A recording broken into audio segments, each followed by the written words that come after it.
Alors, ces problèmes de métastases hépatiques, c'est une situation qui est assez fréquente quand on fait le diagnostic de cancer colorectal avec métastases hépatiques synchrones.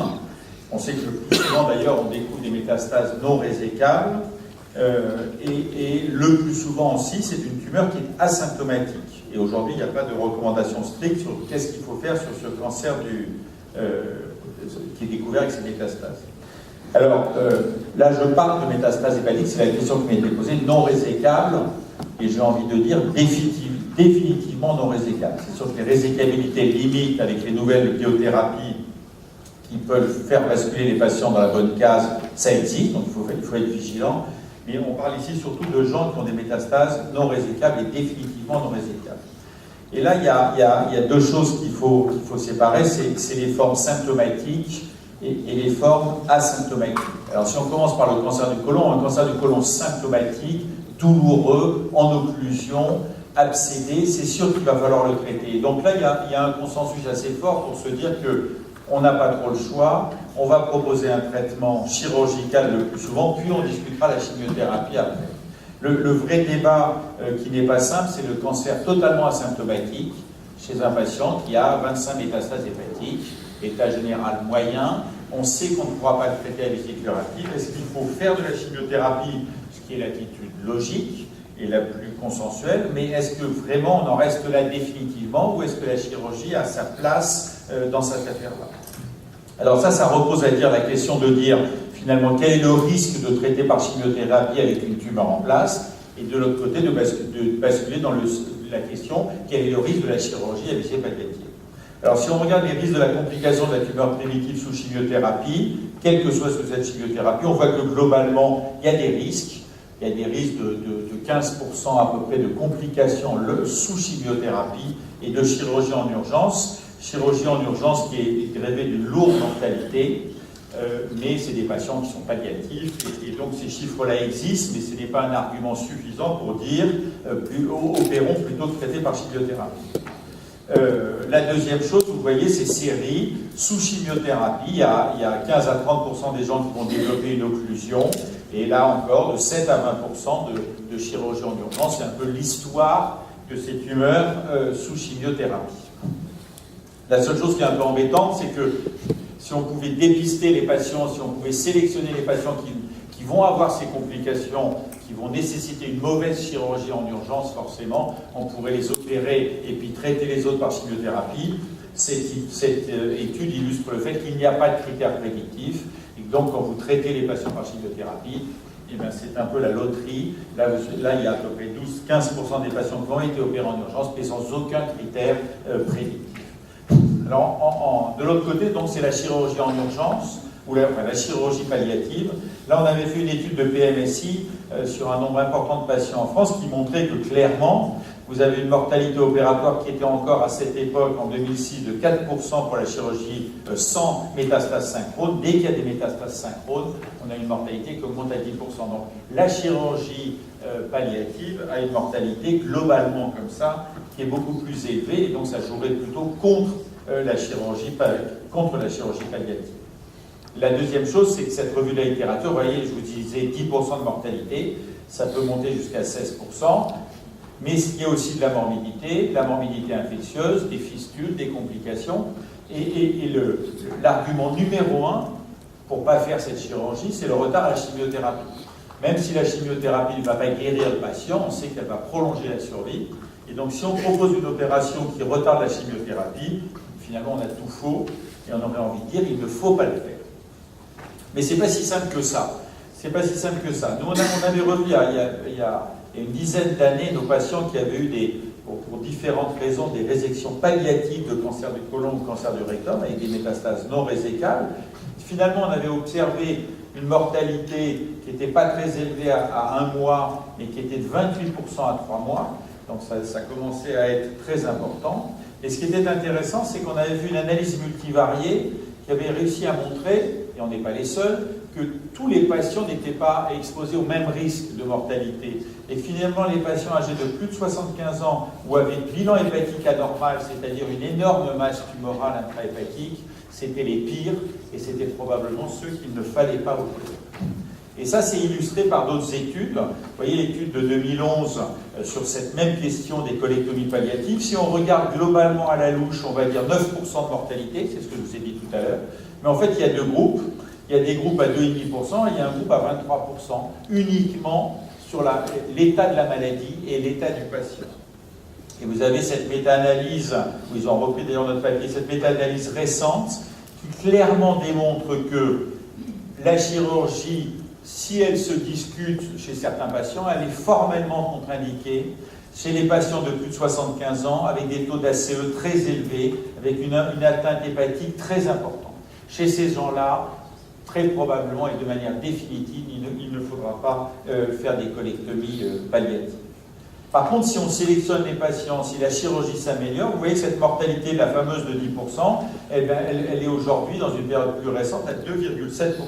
Donc des résultats qui sont finalement comparables avec la chirurgie non palliative. Donc première remarque, on peut peut-être améliorer et sélectionner les patients. La deuxième remarque, c'est que la célioscopie, qui est aujourd'hui standardisée, qui est la référence pour la chirurgie curative, a aussi ses bénéfices en chirurgie palliative. Vous voyez ici dans cette étude non randomisée qu'elle fait beaucoup mieux que la chirurgie par voie ouverte dans ces colectomies palliatives. C'est important pour le patient. Pourquoi c'est important pour le patient? Parce qu'on va avoir un recours, une remise en route de la chimiothérapie beaucoup plus rapide, parce qu'on a une hospitalisation plus courte, parce qu'on a une morbidité plus basse. Donc ça veut dire que si jamais vous croyez dans la colectomie palliative, en tout cas il faut le faire par célioscopie, parce que ça va améliorer le résultat. Donc première conclusion intermédiaire, on peut dire que chez des patients qui ont des métastases hépatiques non résécables, définitivement non résécables, si on discute la colectomie palliative, de toute façon, ça devra être en électif, par la paroscopie, chez des bons patients, terrain favorable, qui est présenté ici. Mais une fois qu'on a dit ça, ce n'est pas la faisabilité qui est importante, c'est de savoir si ça sert à quelque chose. Et si ça sert à quelque chose, ça va être notamment sur la survie du patient. Et on aurait envie de dire qu'on ne voit pas pourquoi ça aurait un bénéfice sur la survie du patient. Sauf que la réalité, c'est que les données de la littérature vont à l'inverse de ça. Elles vont à l'inverse de ça, notamment sur ça, c'est des études randomisées de chimiothérapie, où ils ont pris de manière rétrospective l'analyse de patients dans ces études randomisées qui avaient eu résection ou pas de résection. Et vous voyez par exemple ces deux études randomisées, clairement, il y a un bénéfice de survie chez les patients qui ont eu une résection palliative, alors qu'on n'a pas touché aux métastases, on les a juste traités par chimiothérapie. Ça, c'est deux essais qui perturbent un peu cette donnée d'une chirurgie inutile.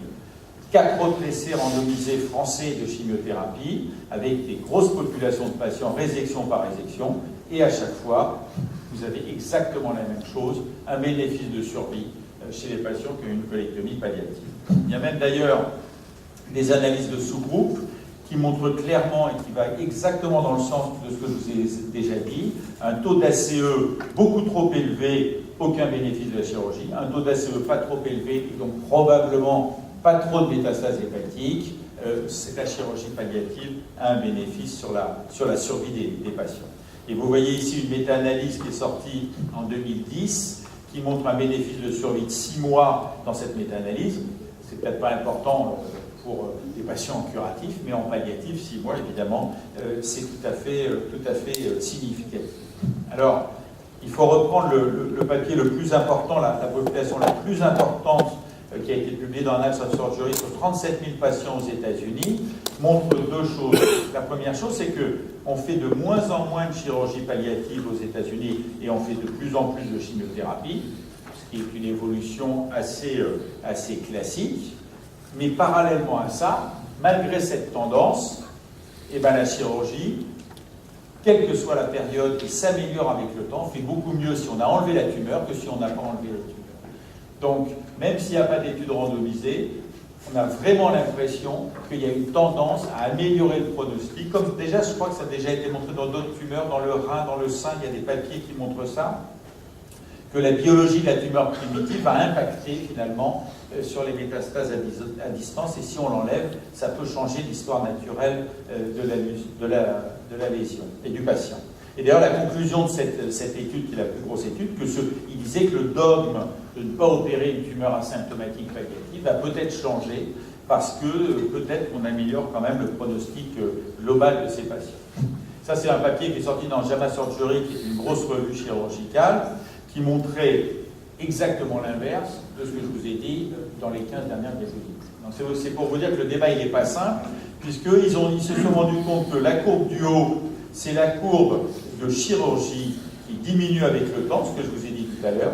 Puis ils ont rajouté ici les nouvelles drogues qui sont utilisées de thérapie ciblée, qui montrent une amélioration de la survie. Et eux, la conclusion de leur papier, c'est l'inverse, c'est de dire que comme la survie s'améliore avec toutes ces nouvelles drogues, c'est dû aux nouvelles drogues. C'est peut-être vrai.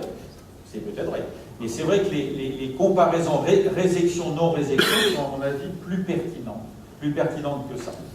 On voit d'ailleurs un papier ici qui est sorti cette année américain, qui était sur une population aussi très très importante, 4000 résections contre 2000 chimiothérapies, où clairement, ce ne sont que des tumeurs asymptomatiques chez des patients âgés. Il y a clairement un bénéfice de faire la résection. Et donc en conclusion, alors pardon, excusez-moi, 2 diapositives sur le rectum, parce que là tout ce que je vous ai dit c'est sur le côlon. Et on sait que la chirurgie du côlon est une chirurgie à faible morbidité, pas de stomie, pas de conséquences fonctionnelles très importantes, mais la chirurgie du rectum, elle, il y a des stomies temporaires, lourde morbidité, beaucoup de conséquences fonctionnelles.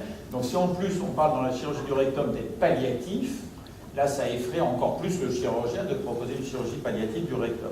Donc la situation est un peu différente. Et là aussi, on a des cancers du rectum symptomatiques et des cancers du rectum asymptomatiques.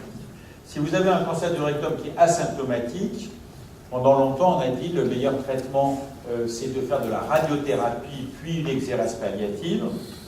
Ça, c'est probablement la pire des situations parce que finalement, cette radiothérapie va entraîner une fibrose locale qu'on n'opérera jamais, ou si jamais on l'opérait, ça serait très très difficile à faire. Et donc aujourd'hui, quand même, le consensus dans tous les centres experts, c'est de dire qu'il faut commencer par une chimiothérapie et surtout pas discuter d'une radiothérapie dans un cancer du rectum avec métastases hépatiques multiples. C'est d'ailleurs aussi vrai, c'est une erreur qu'on voit souvent dans les centres experts d'un cancer du rectum avec 3 métastases hépatiques à droite et 2 à gauche. Résécabilité limite, mais bon espoir, très bon espoir d'hépatectomie ultérieure. L'erreur que tout le monde fait, c'est de faire tout de suite, et gros cancer du rectum, l'erreur que tout le monde fait, c'est de faire radiochimiothérapie. Et pourquoi c'est une erreur? Parce que la radiochimiothérapie, elle est indiquée pour le rectum, mais une fois que vous l'avez faite, 8 semaines plus tard ou 10 semaines plus tard, vous devez opérer le rectum, mais les métastases sont encore un peu trop grosses, donc vous refaites de la chimiothérapie, puis vous vous retrouvez à 4 ou 5 mois de la radiothérapie, et vous avez un pelvis qui est du béton armé parce que vous avez fait trop tôt la radiothérapie. Donc si vous avez à chaque fois que vous avez des métastases résécables avec un cancer du rectum, il faut commencer par la chimiothérapie et surtout pas faire de radiothérapie. Ils répondent à la chimio, vous faites ensuite la radiothérapie puis l'opération. Ça c'est une erreur qu'on voit de temps en temps. Mais si vous avez la vraie question difficile, c'est le cancer du rectum symptomatique, voilà, un gros cancer du rectum avec 50 métastases hépatiques, très douloureux, qu'est-ce qu'il faut faire? Deux choses qui peuvent se discuter, la prostatectomie palliative, dure à discuter, mais la prostatectomie palliative, qui améliore les symptômes, mais qui est lourde, la radiochimiothérapie palliative, la chimiothérapie seule, ou la stomie. Alors la stomie seule, ça n'a aucun intérêt, ça n'améliore pas les symptômes, et ça n'apporte strictement rien. Et simplement, les recommandations de l'HS avaient été à une époque de dire que la radiochimiothérapie représente la meilleure option. Ce n'est pas aujourd'hui la réalité. La réalité, si on prend notamment l'expérience rouennaise qui a comparé ces 4 choses, ce qui est sûr, c'est que l'exérèse rectale améliore considérablement les symptômes, même si elle a le problème de la lourdeur. La chimiothérapie fait un petit peu, mais beaucoup moins bien que la chirurgie, et la radiochimiothérapie fait moins bien. Donc aujourd'hui, finalement, un cancer du rectum symptomatique, chez un patient qui est peut-être favorable pour la chirurgie, peut-être qu'il faut l'opérer, ou peut-être discuter simplement de chimiothérapie dans un premier temps. Donc en conclusion, cette résection palliative de la tumeur primitive, je vous aurais fait le topo il y a 10 ans, on aurait tous dit c'est n'importe quoi, il n'y a aucune place pour la résection palliative. Finalement, c'est pas si clair que ça. Elle augmente peut-être la survie. Il faut des études randomisées. En tout cas, elle ne se discuterait que chez les patients asymptomatiques à faible risque chirurgical, moins de 70-75 ans, OMS 0,1, bonne fonction hépatique, pas de maladie extra-hépatique évidemment, et beaucoup plus pour le côlon que pour le rectum et par la paroscopie. Et d'ailleurs, il y a un essai, il y avait même 2 essais français, un de Medicaroid pour le côlon, un d'Edicode pour le rectum qui essayent de se monter. Alors l'essai de Medicaroid avance tout doucement, mais avance quand même sur le côlon, de comparer chimio et chirurgie. L'essai du rectum a été arrêté parce qu'il n'y avait pas d'inclusion de patients. Et vous voyez qu'il y a quand même, parallèlement à l'essai de Medicaroid, d'autres essais qui sont actuellement en cours. Et donc, probablement, dans 2-3 ans, on aura la réponse sur la place définitive de cette colectomie palliative. Voilà, je vous remercie de votre attention.